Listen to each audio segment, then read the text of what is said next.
ጤና ይስጥልን እንዴት ውላችኋል ክቡራን ተመልካቾቻችን ከቀኑ 6 ሰዓት ሆኗል የኢትዮጵያ ቴሌቪዥን ነው ለታርብ ላይ ዜና ኢትዮጵያ ከመላው ኢትዮጵያ እስከ 8 ሰዓት ድረስ የሚያቆዩትን የተለያዩ ዘገባዎች አካቶ አሁን ተጀምሯል አብራችሁን ስለምትቆዩ መርጣችሁን ስለምትከታተሉን እጅግ አድርገን እናመሰግናለን የ6 ሰዓት አበይት ጉዳዮችን አስቀድመን እንጠቁማችሁ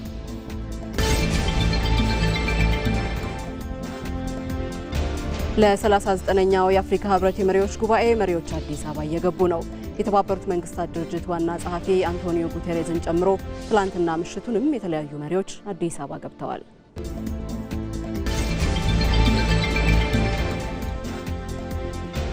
አዲስ አበባ የአፍሪካ ህብረትና የጣሊያን አፍሪካ ጉባኤ ተሳታፊ እንግዶችን በሚመጥን መልኩ መዘጋጀቷን ከንቲባ አዳነች አቤቤ ገለጹ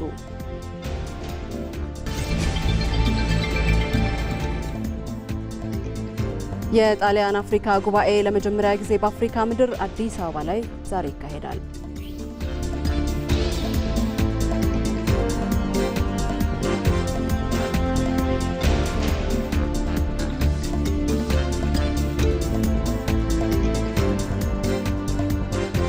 ዜና ኢትዮጵያን እየመራው መታሰቢያ ደረጃ ቆይታ አደርጋለሁኝ አብራችሁን ሆኑ ተፈጥሮ ተኩላ የደመቀችበት በእንጦጦ ተራሮች ላይ ቆመን የወደፊቱን ብርሃን የምንቀበልበት ንጋት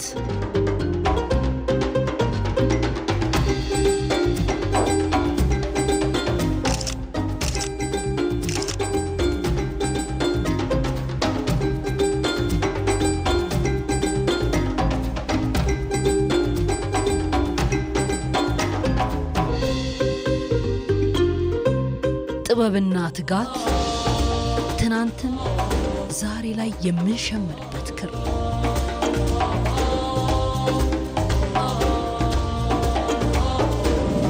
ከባህል ወደ ዘመናዊነት አዲስ አበባ ፊቷን ወደ ፊት አዙራለች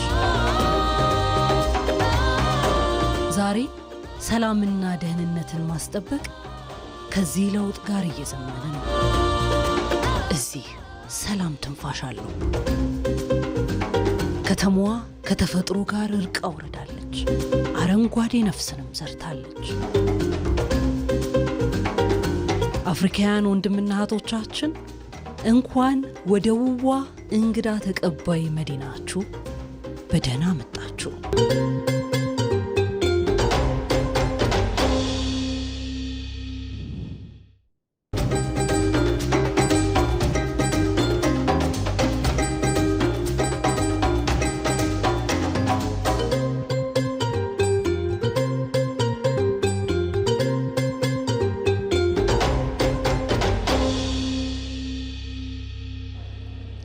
ወደ ቀዳሚው ዘገባችን እናልፋለን አዲስ አበባ የአፍሪካ ህብረትና የጣሊያን አፍሪካ ጉባኤ ተሳታፊ እንግዶችን በሚመጥን መልኩ መዘጋጀቷን የከተማዋ ከንቲባ አዳነች አቤቤ ተናገሩ በከተማዋ የተገነቡ የቱሪስት መዳረሻ ስፍራዎች እንግዶችን ከጉባኤ ተሳታፊነት ወደ ቱሪስትነት የሚቀይሩ ስለመሆናቸውም ከንቲባው አንስተዋል ባየሙላት የአፍሪካ የዲፕሎማሲ ማዕከል የሆነችው አዲስ አበባ 39ኛውን የአፍሪካ ህብረት የመሪዎች ጉባኤና ሁለተኛውን የጣሊያን አፍሪካ ጉባኤ ለማስተናገድ ዝግጅቷን አጠናቃ እንግዶቿን እየተቀበለች ነው። የጉባኤው ተሳታፊ የሆኑ የሀገራት መሪዎችና ዓለም አቀፍ ተቋማት የሥራ ኃላፊዎችን እንዲሁም ሌሎች እንግዶችን እንኳን ወደ ቤታችሁ መጣችሁ አርሂቡ እያለች ነው። እንግዶቻችንን ቤታችሁ አዲስ አበባ የአፍሪካ ህብረት መሰረት ወደ ሆነችው የሶስተኛዋ የዲፕሎማቲክ ማዕከል የሆነችው አዲስ አበባ እንኳን ደህና መጣችሁ ልንላቸው እንወዳለን። አዲስ አበባ ዛሬ ከመንጊዜውም በላይ ተውባና ግርማ ሞገሷን አዲሳ የአፍሪካ መዲናነቷን በኩራት አሳይታለች። እንግዶቿ የሚያርፉባቸው ሆቴሎች፣ የቱሪስት መዳረሻ ስፍራዎችና ጽዱ ወንዞች እንግዶቿን ከጉባኤ ተሳታፊነት ባለፈ ቱሪስቶች የሚያደርጉ ናቸው። በርካታ አዳዲስ ሆቴሎች ወደ አገልግሎት እየገቡ ያለበትና የገቡበት ወቅት ነው። ነባሮቹ ራሳቸውን አድሰዋል። በየሆቴሉ ያሉ አገልጋዮች ስልጠና አግኝተዋል። እንግዶቻቸውን የማይረሳ ትውስታ እንዲኖራቸው አድርገው የሚያስተናግዱበት ደረጃ ላይ እንደሚገኙ በተለያየ የክትትል ስራችን አረጋግጠናል። ከተማችን እንደ ስሟ ውብ አበባ መስላለች። አሁን ስብሰባውን ማካሄድ ብቻ ሳይሆን እንግዶቻችን የቆይታ ጊዜያቸውን እንዲያራዘሙ የቱሪስት መዳረሻ ቦታዎች በብዙ አማራጮች ተዘጋጅተዋል። የወንዞች ዳርቻዎቻችን፣ ፓርኮቻችን፣ በየመንገዱ በየአካባቢው ያሉ የህዝብ መገልገያ ቦታዎች የበለጠ ስበት የሆኑበትና ምንማማርበትም ናቸው። የአዲስ አበባ ውበትን የሚያንጸባርቁ ስፍራዎችና የመዝናኛ ፓርኮችም ከእይታ ማራኪነትና ምቹነት ባሻገር በአፍሪካ ቀለም የተዋጁ ናቸው። የአፍሪካ ጎዳና አለን፣ የአፍሪካ ፓርክ አለን። ደንበል ፊት ለፊት ላይ ካየን አዲስ የሰራ ነው ትልቅ ፕላዛ የአፍሪካን ካርታ ነው የሚያሳየው። ከውስጡ የሚወጣው ውሃ ጭምር የአፍሪካን ከፍታ መነሳት፣ የአፍሪካ ወደፊት አህጉር መሆኗን፣ የወጣቶች ሀገር መሆኗን የሚያንጸባርቁ እንደዚህ አይነት ብዙ ስራዎች አፍሪካዊነትን ጭምር ያቀነቀንበት ነው። ከኤርፖርት ቪአይፒ ተርሚናል ሲወጣ የሚታየው ትልቁ የአፍሪካ የሚያበራው ካርታ በአፍሪካ ላይ እያንጸባረቀ የመጣውን የማንሰራራት ሁኔታን ለማንጸባረቅ ነው። እነሱንም እንኳን ደህና መጣችሁ ማለት ነው። አዲስ አበባ የአፍሪካ መግቢያ በርም ናትና እነኝን ሁሉ ታሳቢ ያደረገ ነው። አዲስ አበባ የስበት ማዕከልነቷን አጠናክራ በርካታ እንግዶችም እየጎበኟት ነው። የእንግዶቿ ቆይታ ያማረ እንዲሆን ታዲያ በተለመደ ኢትዮጵያዊ መስተንግዶ እንዲንከባከቡ ለነዋሪዎቿ ጥሪ ቀርቧል። ሁላችሁም የአዲስ አበባ ነዋሪዎች እንግዶቻችሁን በሚገባ በማስተናገድ የማይረሳ ትዝታ ሁሌ ወደ ኢትዮጵያ መምጣት ለአፍሪካ ነፃነት ፈርቀዳጅ የአፍሪካ ኩራት የሆነችው ኢትዮጵያ ሁልጊዜ በልባቸው የታተመች ሀገር ሆና ለሚቀጥለው ደግሞ 40,000 30,000 ሰው በዚህ ወቅት እንዲመጣ ለማድረግ የእናንተ ሚና ወሳኝ ነው። እንግዶቻችሁን ተንከባከቡ፣ አስተናግዱ። በፈገግታ በኢትዮጵያዊ ጨዋነት አስተናግደን በማይረሳ ትዝታ እንሸኛቸው ላለው 39ኛውን የአፍሪካ ህብረት የመሪዎች ጉባኤና ሁለተኛውን የጣሊያን አፍሪካ ጉባኤ ለመሳተፍ ከ17,000 በላይ እንግዶች ይመጣሉም ተብሎ ይጠበቃል። በሌላ ዜና ለ39ኛው የአፍሪካ ህብረት የመሪዎች ጉባኤ መሪዎች አዲስ አበባ እየገቡ ነው። የተባበሩት መንግስታት ድርጅት ዋና ጸሐፊ አንቶኒዮ ጉተሬዝን ጨምሮ ትላንትና ምሽት የተለያዩ መሪዎች አዲስ አበባ ገብተዋል። የተባበሩት መንግስታት ድርጅት ዋና ጸሐፊ አንቶኒዮ ጉተሬዝ በ39ኛው የአፍሪካ ህብረት የመሪዎች ጉባኤ ለመሳተፍ አዲስ አበባ ገብተዋል። ቦሌ ዓለም አቀፍ አውሮፕላን ማረፊያ ሲደርሱ የፕላንና ልማት ሚኒስትሯ ዶክተር ፍጹም አሰፋ አቀባበል አድርገውላቸዋል። በተጨማሪም የሞዛምቢክ ፕሬዝዳንት ዳንኤል ቾፖ፣ የላይቤሪያ ፕሬዝዳንት ጆሴፍ ቦአካይ፣ የናሚቢያ ፕሬዝዳንት ኒቶምቦ ናንዲ ዴትዋ እንዲሁም ደግሞ የማዕከላዊ አፍሪካ ሪፐብሊክ ፕሬዝዳንት ፋውስቲን ቱዋዴራ በ39ኛው የአፍሪካ ህብረት የመሪዎች ጉባኤ ለመሳተፍ አዲስ አበባ ገብተዋል። በተጨማሪም የካሜሩን ጠቅላይ ሚኒስትር ጆሴፍ ዲዮን ጉቴ፣ የሳኦ ቶሜና ፕሪንሲፔ ጠቅላይ ሚኒስትር አሜሪኮ ራሞስ፣ የሲሸልስ ሪፐብሊክ ፕሬዝዳንት ሰባስቲያን ፔሌ በጉባኤው ለመሳተፍ አዲስ አበባ የገቡ መሪዎች ናቸው። አዲስ አበባ ሲደርሱም የተለያዩ የመንግስት የስራ ኃላፊዎች አቀባበል አድርገውላቸዋል። የዘንድሮ 39ኛው የአፍሪካ ህብረት የመሪዎች ጉባኤ ዘላቂ የውሃ አቅርቦትና ደህንነቱ የተጠበቀ የንጽህና አጠባበቅ ስርዓትን ማረጋገጥ ለአጀንዳ 2063 ግቦች ስኬታማነት በሚል መሪ ቃል በአዲስ አበባ ነገና ከነገ በስቲያ ይካሄዳል።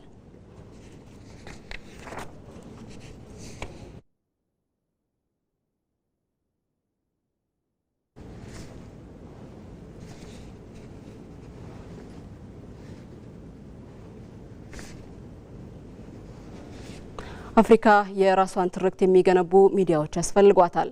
የአፍሪካ ሚዲያዎች መጠናከር አህጉሪቱ ያላትን መልካም ገጽታዎች ለዓለም በማስተዋወቅ አዎንታዊ ሚና ይጫወታል ተብሎም ይታመናል። ብርቱካን አስናቀ። አፍሪካ ማህበራዊ፣ ኢኮኖሚያዊና ፖለቲካዊ ችግሮች ቢኖርባትም በርካታ መልካም ነገሮች በውስጡ ያሉ አህጉርም ነች። ከአፍሪካ ውጭ ያሉ ሚዲያዎች ግን በአብዛኛው ስለ አፍሪካ የሚያወጣቸው ዘገባዎች አሉታዊ ጎኖች የሚበዙባቸው ናቸው። ይህ ሁኔታም ራሳቸው አፍሪካውያን ያላቸውን ተፈጥሯዊና እምቅ ጸጋዎች እንዳይረዱና እንዳይጠቀሙ ሲያደርግ ቆይቷል። ታዲያ የአፍሪካ ሚዲያዎች አፍሪካዊ ትርክትን አጉልቶ በመዘገብ በኩል ትልቅ ኃላፊነት አለባቸው። በአፍሪካ አንጋፋ የሚዲያ ተቋም የሆነው ኢቢሲም በዚህ ረገድ ድርሻው ከፍተኛ ነው። ኢቲቪም በአፍሪካ ብዙዎቹ ነጻ ሳይወጡ የነበረ ተቋም ነው። ይህ ተቋም በሚመጥነው ልክ ቢደራጅ በቴክኖሎጂ፣ በተፈጥሮ፣ በመልክዓ ምድር፣ በሰው ኃይል ቢደራጅ የኢትዮጵያን ናሬሽን በአፍሪካ ደረጃ ለመገንባት ይችላል። ኢትዮጵያን በአፍሪካ ደረጃ ቦታዋን እንድትይዝ የሚያደርግ ሚዲያ መሆን አለበት። ፈጣን መሆን አለበት። አጫጭር መሆን አለባቸው። የሚተላለፉት ዘገባዎች ሳቢ መሆን አለባቸው። ይሄን ለማድረግ የእናንተን ልምድና የወጣቱን ደግሞ ቴክኖሎጂካል አቅም በመጠቀም በአፍሪካ ኮምፒተንት ተቋም ይሆናል ብዬ አስባለሁ። እኔ አፍሪካዊ ማንነትን አለመግለጽ የራስን ሀሳብና ፍላጎት ትርክቶችን በመገንባት ለተቀረው ዓለም አለማስተዋወቁ አፍሪካን ዋጋ ሲያስከፍላት የቆየና ሊሰራበት የሚገባው ስለመሆኑም ተነስቷል። ኔጌቲቭ ናሬሽን የበዛው እኛ ስለ ራሳችን በአግባቡና በተገቢው መልኩ ባልተቆራረጠ መልኩ ስላልሰራ ነው። ስለ ራሳችን ስላልዘገብ፣ ስለ ራሳችን ማውራት ስላልቻለ። ስለዚህ መሆን ያለበት ምንድነው? ስለ ራሳችን ማውራት መቻል አለብን። በአብዛኛው ኮት የምናደርገው ምንድነው? በአብዛኛው ቢቢሲ ነው ኮት የምናደርገው፣ በአብዛኛው ሲኤንኤን።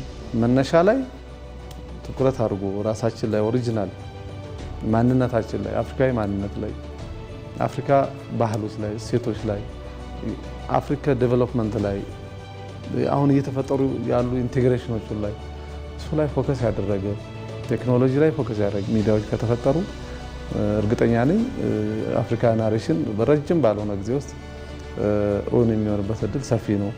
በቀኝ ያልተገዛችውና የነጻነት ቀንዲል የሆነችው ኢትዮጵያ አፍሪካዊ ትርክትን በፓን አፍሪካኒዝም እንቅስቃሴ በማካተትና በሚዲያዎቿ በመግለጥ ፋና ወጊ ናት። የአፍሪካውያኑ ነጻ ከመውጣታቸው በፊት እንኳን ኢትዮጵያ በህትመቱ፣ በዜና አገልግሎቱ፣ በብሮድካስቱ ጭምር ሚዲያዎች ነበሯት።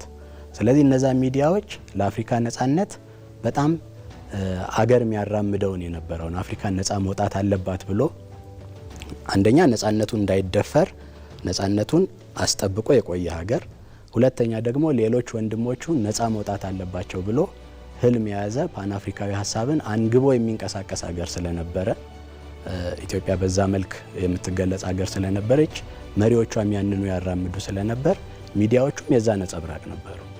በጣም ብዙ በዛ ጊዜ የተሰነዱ ሰነዶችም ይሄንኑ ነው የሚያሳዩት። የኢትዮጵያ መገናኛ ብዙሃን በአፍሪካዊ ትርክት ግንባታ ላይ የነበራቸው ሚና ታሪካዊና ስትራቴጂካዊ ፋይዳዊ ጎላ ነው። ኢትዮጵያ የፓን አፍሪካኒዝም ማዕከል በመሆኗ መገናኛ ብዙሃኑ ይህንኑ እሴት ለአህጉሪቱ ለማስተላለፍ ጥረት ሲያደርጉ ቆይተዋል። ኢትዮጵያ ብሮድካስቲንግ ኮርፖሬሽን በሬዲዮ ላለፉት 90 ዓመታት አካባቢ በቴሌቪዥን ደግሞ 60 ዓመት ተሻግረናል። የአፍሪካን ትርክት ለመላው አፍሪካና ለዓለም ለማሳወቅ ስንሰራ ቆይተናል። በጣም በርካታ የአፍሪካ ሀገራት የነፃ አውጪ ድርጅቶቻቸው የኢትዮጵያ ሬዲዮን በመጠቀም በሾርት ዌቭ እስከ ዚምባብዌ፣ እስከ ደቡብ አፍሪካ፣ እስከ ናሚቢያ የሚደርስ ቅስቀሳ በኢትዮጵያ ሬዲዮ በኩል ይደረግ ነበር። ቀድሞ የአፍሪካን ድርጅት ምስረታ ጋር አብሮ የተያያዘ ኦልሞስት 60 ዓመቱ ነው የአፍሪካን ድርጅት። የኢትዮጵያ ቴሌቪዥኑ 60ኛ ዓመቱን ያው አክብሯል። በአረብኛና በፈረንሳይኛ በስፋት ስለ አፍሪካ የሚያወሩ የአፍሪካን ትርክት የሚገነቡ የአፍሪካን እውነት የአፍሪካን ቀደምት እውቀቶች ለሌላው ዓለም የሚያሳውቁ ይዘቶችን ላይ ትኩረት ያደረጉ ፕሮግራሞች ለመጀመር በዝግጅት ላይ እንገኛለን። አፍሪካ የጦርነትና የረሃብ ብቻ ሳትሆን የኢንቨስትመንትና የእድገት መዳረሻ መሆኗን የሚያሳዩ አፍሪካዊ ትርክቶች ተጠናክረው መቀጠል ይገባቸዋል። አዲስ አበባ ከአፍሪካ ህብረት ምስረታ እስካሁን ድረስ ያከናወነቻቸው ተግባራት የኢትዮጵያ ብቻ ሳይሆን የአፍሪካ መዲና እንድትሆን ማስቻሉን የአዲስ አበባ ከተማ ምክትል ከንቲባ ጃንጥራር አባይ ገለጹ። 39ኛውን የአፍሪካ ህብረት የመሪዎች ጉባኤ በተሳካ ሁኔታ ለማስተናገድ የሚያስችሉ በርካታ የመሰረተ ልማት ስራዎች መሰራታቸውንም ተናግረዋል። ሰናይት ብርሃኔ።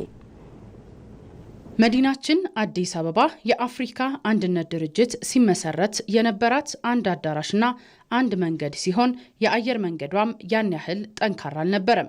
አሁን ላይ ግን አዲስ አበባ የበርካታ መንገዶች ባለቤት፣ የዘመናዊ የአውሮፕላን ማረፊያና የትልልቅ ሆቴሎች መገኛ ከተማ በመሆን አህጉራዊና ዓለም አቀፋዊ ጉባኤዎችን ለማስተናገድ ተመራጭ ከተማ ሆናለች። 39ኛውን የአፍሪካ ህብረት የመሪዎች ጉባኤን ለማስተናገድም በቂ የመሰረተ ልማት ስራዎችን አከናውናለች።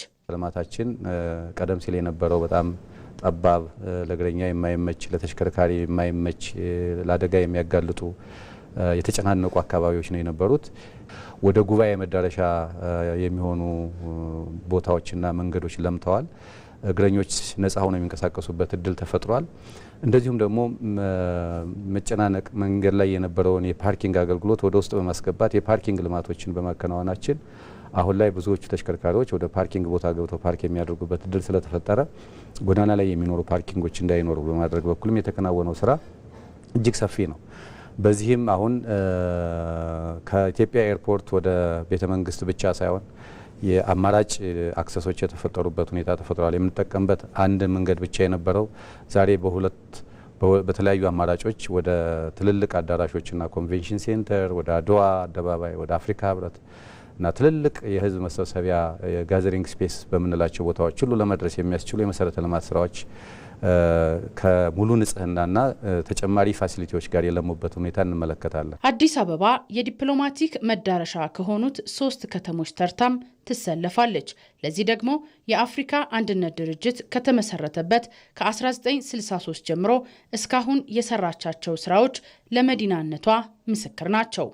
መጥተው የእውነተኛ የጥቁሮች ድልን የሚመለከቱበት የሚያዩበት ትልቅ መታሰቢያ ተሰርቷል። ይሄ መታሰቢያ መሰራቱ አንዱ የአፍሪካ መዲናነትን ለማሳየት የሚያስችል የአድዋን ቪክትሪ የአድዋን ድል የአፍሪካውያን ድል የጥቁር ህዝቦች ድል መሆኑን ለማሳየት የሚያስችል ምቹ አጋጣሚ ተፈጥሯል። አዲስ ኢንተርናሽናል ኮንቬንሽን ሴንተር በቅርቡ ነው አልምተን ወደ ለዓለም ህዝብ ክፍት ያደረግነው። ይሄ በመከናወኑ ከአፍሪካ 39ኛው የአፍሪካ ህብረት ጉባኤ ጎን ለጎን የአፍሪካና ጣሊያን ትብብር መድረክም የሚከናወንበት ጊዜ ላይ ነው የምንገኘው።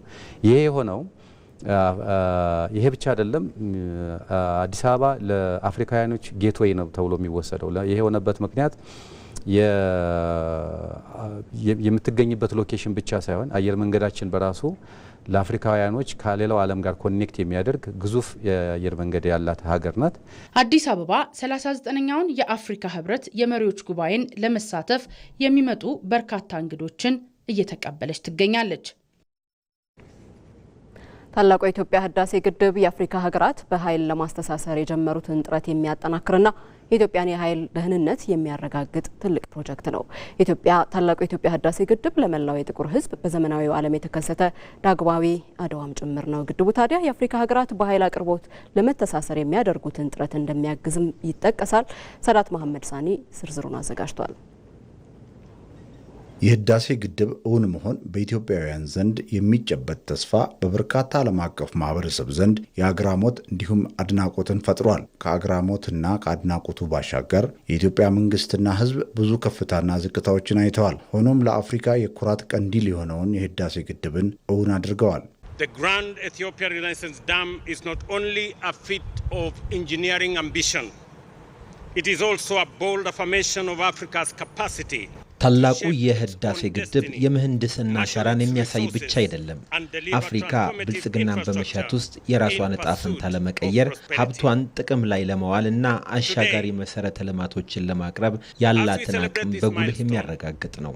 ዛሬ ይህንን ታሪካዊ ስኬት ስናከብር የቆየውን ወንድማዊ ትብብራችንንና የጋራ ራዕያችንን እናረጋግጣለን። በአፍሪካ ቀንድ ብሎም በሰፊው የአባይ ተፋሰስ ሀገራቱን ዳግም እናስተሳስራለን። የተከበራቸው ታላቁ የህዳሴ ግድብ ሀገራዊ ፕሮጀክት ብቻ ሳይሆን ፓን አፍሪካዊ ሳቢ ማሳያ ነው። የዓለም ጥቁር ህዝብ ቀኝ በተገዛበት ጊዜ የነጭ የበላይነት ገኖ አብዛኛው የጥቁር ህዝብ በባርነት ቀንበር ስር በሚማቀቅበት ዘመን ኢትዮጵያ ብቸኛው አፍሪካዊቷን ሀገር ለመውረር የመጣን ኃይል ድል በማድረግ የነጻነት ተምሳሌቷን ያስመሰከረች ሀገር ነች። ዛሬም በህዳሴ ግድብ ኢትዮጵያውያን የአድዋ ድልን መድገማቸውን መላው የጥቁር ህዝብ ያምናል። The population of Ethiopia is over 100 million, right. And only, I think, just over 50% of their population have access to electricity. የኢትዮጵያ ህዝብ ብዛት ከ100 ሚሊዮን ተሻግሯል። ከዚህ ውስጥ ወደ ግማሽ የሚጠጋው የኤሌክትሪክ ኃይል አያገኝም። ስለዚህ የህዳሴ ግድብን ገነቡ። በጣም የሚገርመው የገነቡበት ፋይናንስ የተገኘበት መንገድ ነው። ዓለም አቀፍ የገንዘብ ተቋማት ለግድቡ ፈንድ በሚጠየቁበት ጊዜ እምቢተኝነታቸውን በመግለጻቸው ኢትዮጵያን ወደ ራሳቸው ተመልሰው ገንዘብ ማሰባሰብ ጀመሩ። ዜጎች ቦንድ በመግዛት እንዲሁም ገንዘብ በመለገስ እውን አደረጉት። ከሁለት ቀን በፊት በምርቃቱ ላይ ለጠቅላይ ሚኒስትር አብይ ምን አልኩት? ይህ የ21ኛው ክፍለ ዘመን አድዋ ነው። አድዋ በ1888 ኢትዮጵያውያን የጣሊያንን ጦር ድል ያደረጉበት ነው። አድዋ የፓን አፍሪካኒዝም ሐሳቢ መነሻ ነው። የዚህ ድል ዳግም ማስታወሻ አድዋ ነው። የአባይ ወንዝ ላይ የህዳሴ ግድብ እውን መሆን በእርግጥ ከኢትዮጵያን ባሻገር ወንድም የአፍሪካ ሀገራትን ከማስደሰቱን ባሻገር አፍሪካውያን ካበሩ ምን ማድረግ እንደሚችሉ ግልጽ ማሳያ ነበረ። በተለይ የሀገሪቱን መጻኢ ዕድል በበጎ ለመወሰን ተፈጥሯዊ ሀብቷን ዜጎች ተደምረው በአግባቡ ስራ ላይ ማዋል እንደሚገባ በግልጽ ቋንቋ መልእክት ያስተላለፈ ነበረ ማለት ይቻላል። As we have experienced today, መጪው ጊዜያችን ከቀደመው የዜሮ ድምር አስተሳሰብ መውጣት በመቻላችን ላይ የተመሰረተ ነው። የላይኛውና የታችኛው የተፋሰሱ ሀገራት እንደ አንድ ማህበረሰብ መንቀሳቀስ ስንችል ብቻ ነው መበልጸግ የምንችለው። ዛሬ እንዳየነው በሀገራችን የሚገኘው ህዝባችን ብቻ ሳይሆን ቀጠናችንና አህጉራችን አንድ ሲሆኑ ማንም ያሳኩታል ብሎ ያላሰበውን ማሳካት እንችላለን። መጪው ጊዜያችን ከቀደመው የዜሮ ድምር አስተሳሰብ መውጣት በመቻላችን ላይ የተመሰረተ ነው። የላይኛውና የታችኛው የተፋሰሱ ሀገራት እንደ አንድ ማህበረሰብ መንቀሳቀስ ስንችል ብቻ ነው። በአጀንዳ 2063 መሰረት የበለጸገች አፍሪካን እውን ለማድረግ የሚቻለው አፍሪካ አሁን ካለውና ከቀጣዩ ትውልድ ድህነትን መቅረፍ የምትችለው በትብብር የሚሰራ የኢኮኖሚ ማዕቀፍ እውን ካደረገች ነው። በዚህም ረገድ እንደ ህዳሴ ግድብ ያለ ግዙፍ ኃይል ማመንጫ የኢኮኖሚ ነጻነትን ይፈጥራል። በተለይ ለሀገራት ኢኮኖሚ ወሳኝ የሆነውን የኢንዱስትሪ ማንቀሳቀሻ መሰረታዊ ግብዓት የሆነው የኤሌክትሪክ ኃይል ያቀርባል። በአፍሪካ ውስጥ ያለው ወጣት ጄኔሬሽን አሁን ያለውን የቨርቹዋል ዓለም በትክክል አንብቦ መጠቀም ከቻለ ለመስራት፣ ለመፍጠር፣ ለመስፋት እድል ያለው ወጣት ኃይል የሚኖረው በአፍሪካ ነው። በዚህ ምክንያት በሁለተኛው ኳርተር የ21ኛው ክፍለ ዘመን ጥሩ ዝግጅት ያደረጉ ፋውንዴሽን የጣሉ የአፍሪካ ሀገራት በሶስተኛውና በአራተኛው ኳርተር በዓለም ከፍተኛ እድገት ካላቸው ሀገራት ተርታ የመቀላቀል እድላቸው በእጅጉ የሰፋ ነው። በ21ኛው ክፍለ ዘመን 40 በመቶ የሚሆኑ የዓለም ሕዝብ አፍሪካዊ ይሆናል ተብሎ ነው የሚጠበቀው። ይህ ሁኔታ ከሌሎች የኢኮኖሚ ሁኔታዎች ጋር ተደምሮ አፍሪካውያን ለማደግ በሚያደርጉት ጥረት ውስጥ አዎንታዊ ሁኔታን ይፈጥራል። ይህ የእድገት ሁኔታ እንደከዚህ ቀደሙ የእድገት ክስተቶች ስህተት እንዳይፈጠር ታዳሽ ኃይልን ብቸኛ መፍትሄ ሆኖ ተቀምጧል። ኢትዮጵያ መጪውን ጊዜ ከግምት ውስጥ በማስገባት ጎረቤቶቿን ያማከለ የኃይል ልማት ውስጥ ከገባች ሰንበትበት ብላለች። በህዳሴ ግድብ፣ በአይሻ ንፋስ ኃይል ማመንጫ እንዲሁም ጊቤ 3 እና የመሳሰሉት ግዙፍ ፕሮጀክቶች ለቀጣይ ዘመን መፍትሄ ከመሆን ባሻገር ከጎረቤት ሀገራት ጋር ወንድማማችነት እንዲያብብ የስበት ማዕከል ሆኖ ያገለግላሉ። በህዳሴ ግድብ በሃይድሮ ፓወር ከውሃ የምናመረጨው ኢነርጂ ክሊን ኢነርጂ ነው። ቅድም እንደተገለጸው በርካታ ቦታ ከዊንድ በውስን ቦታ በጂኦተርማል ሌላም ግድቦች እየገነባን ስለሆነ ኢትዮጵያ የሚቀጥለውን የአፍሪካን ዘመን እድገት ለማረጋገጥ የሚጣለው መሰረት ከሞላ ጎደል በክሊን ኢነርጂ ላይ ያተኮረ መሆን አለበት ብላ ታምናለች። የህዳሴ ግድብ መጠናቀቅ ኢትዮጵያን በኃይል ረገድ ራሷን ችላ የምትቆይ ሀገር ብቻ ሳትሆን የአፍሪካን የኃይል ትስስር የምትመራ ሀገር ያደርጋታል። ይህ ፕሮጀክት ለቀጠናዊ ጋራ ልማት፣ ለኢኮኖሚ እድገትና ለዘላቂ ሰላም አስፈላጊ መሆኑ ሳይታለም የተፈታ ነው።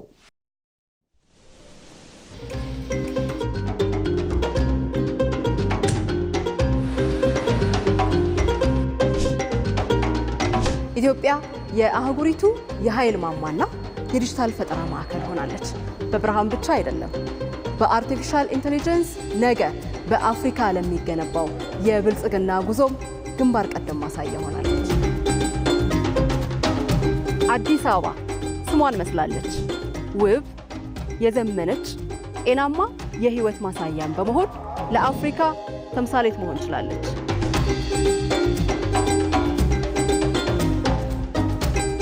አዲስ አበባ የአፍሪካውያን መሰብሰቢያ ብቻ አይደለችም። የነጻነት፣ የፈጠራ እንዲሁም ደግሞ የጋራ መኖሪያ ቤት ጭምር ናት።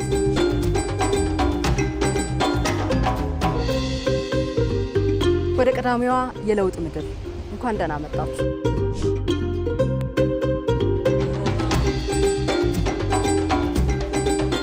In this new era, we cannot speak in fragments. We must speak as one.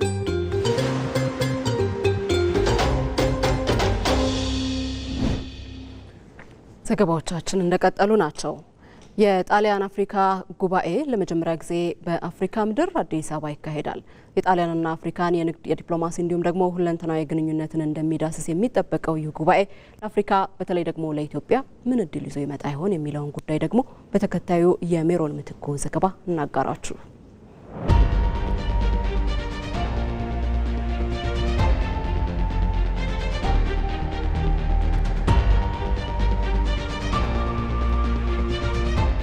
የአፍሪካ ህብረት መቀመጫ አዲስ አበባ ከ39ኛው የህብረቱ መደበኛ ጉባኤ ጎን ለጎን ሁለተኛውን የጣሊያን አፍሪካ የመሪዎች ጉባኤ የካቲት 6 2018 ዓ.ም ታስተናግዳለች። የጣሊያን አፍሪካ የመሪዎች ጉባኤ ለመጀመሪያ ጊዜ በአፍሪካ ምድር የሚካሄድ ሲሆን የጣሊያንና አፍሪካን ስትራቴጂካዊ ግንኙነት የበለጠ ማጠናከር ከጉባኤው አበይት ዓላማዎች መካከል ቀዳሚው ነው። ለመሆኑ የጣሊያንና አፍሪካ የንግድ የዲፕሎማሲና ሁለንተናዊ ግንኙነት እንደሚዳስስ የሚጠበቀው ይህ ጉባኤ ለአፍሪካ በአጠቃላይ ደግሞ ለኢትዮጵያ በተለየ መልኩ ምን እድል ይዞ ይመጣል? ይህንን ጉዳይ በስፋት የምንቃኘው ይሆናል።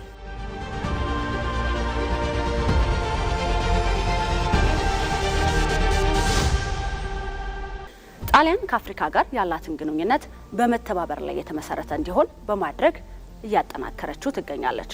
በፈረንጆቹ 2024 ማቴ ፕላን የተሰኘውን እቅድም ይፋ አድርጋለች። ይህ እቅድ ትልሙ በጣሊያንና አፍሪካ መካከል የፖለቲካና ኢኮኖሚያዊ ትብብርን ማሳደግ ነው። በማቴ እቅድ ጣሊያን ከአፍሪካ ጋር በግብርና፣ በመሰረተ ልማት፣ በንግድ፣ በኢነርጂ፣ በትምህርትና በሁሉም ዘርፎች ላይ ልማት ላይ በትብብር የመስራት ስትራቴጂንም ነድፋለች። ለዚህ እቅድም ጣሊያን 5.5 ቢሊዮን ዩሮ ገንዘብን መድባለች። ጣሊያን በዲፕሎማሲ እና ደህንነትም መስክ ከአፍሪካ ጋር በትብብር እየሰራች ትገኛለች። በተለይ በሳህልና የአፍሪካ ቀንድ ላይም ሰላምን ለማስፈን ከቀጠናው ሀገራት ጋር እየሰራችም ትገኛለች። የጣሊያን ኩባንያዎችም በአፍሪካ ያላቸውን ኢንቨስትመንት በማሳደግ ላይ የሚገኙ ሲሆን በግብርና ምርቶች ማቀነባበሪያ፣ በታዳሽ ኃይል፣ በመሰረተ ልማትና ሌሎችም ዘርፎች ላይ መዋለ ንዋያቸውን እያፈሰሱም ይገኛሉ። ጣሊያን ከኢትዮጵያ ጋር ጠንካራ ግንኙነት አላት። ይህም በምስራቅ አፍሪካ ቀጠና ስትራቴጂካዊ አጋርነታቸውን በማሳደግ የተረጋጋ ሰላምን ለማምጣት በጋራ እንዲሰሩም ያገዘ ነው። በተለይ ጠቅላይ ሚኒስትር አብይ አህመድ ወደ ስልጣን በመጡ ማግስትም የሁለቱን ሀገራት ግንኙነት ለማጠናከር በሰሯቸው የዲፕሎማሲ ስራዎች የኢትዮ ጣሊያን ግንኙነት ወደ ላቀ ደረጃ ተሸጋግሯል። የሀገራቱን ግንኙነት ይበልጥ ለማጠናከር ደግሞ ጠቅላይ ሚኒስትር አብይ አህመድ ወደ ጣሊያን አቅንተው ከጠቅላይ ሚኒስትር ጆርጂያ ሜሎኒ ጋር መምከራቸውም የሚታወስ ነው። ከጉብኝቱ ከወራት በኋላም የጣሊያን ጠቅላይ ሚኒስትር ጆርጂያ ሜሎኒ ወደ አዲስ አበባ እንዲመጡ ያስቻለና ሁለገብ ትብብሩን የተጠናከረ ሆኖ እንዲቀጥል ያደረገም ሆኗል። የዘንድሮ የጣሊያን አፍሪካ ጉባኤ በአህጉሪቱ መዲና አዲስ አበባ ላይ ሲካሄድ ዓላማ ያደረገው ጣሊያን ከአፍሪካ ሀገራት ጋር ያላትን ስትራቴጂካዊ ግንኙነት ማጠናከርን ዓላማ አድርጓል። ስብሰባው ጣሊያን በነደፈችው ማቴ እቅድ ላይ ባለፉት 2 ዓመታት የተመዘገቡ ስኬቶችን ለመገምገምና ለቀጣዩ ጊዜ ደግሞ ቅድሚያ የሚሰጣቸውን የስራ ዘርፎች በጋራ ለመለየት እንደ መድረክ የሚያገለግል መሆኑም ይታወቃል። ጉባኤው ፖለቲካዊ ውይይቶችን ይበልጥ ለማጠናከር የጋራ ፕሮጀክቶችንም ለማስፋፋትና በአፍሪካ አህጉር ጣሊያን ያላትን የረጅም ጊዜ ተሳትፎ ለማጠናከር የሚያግዝ ይሆናል።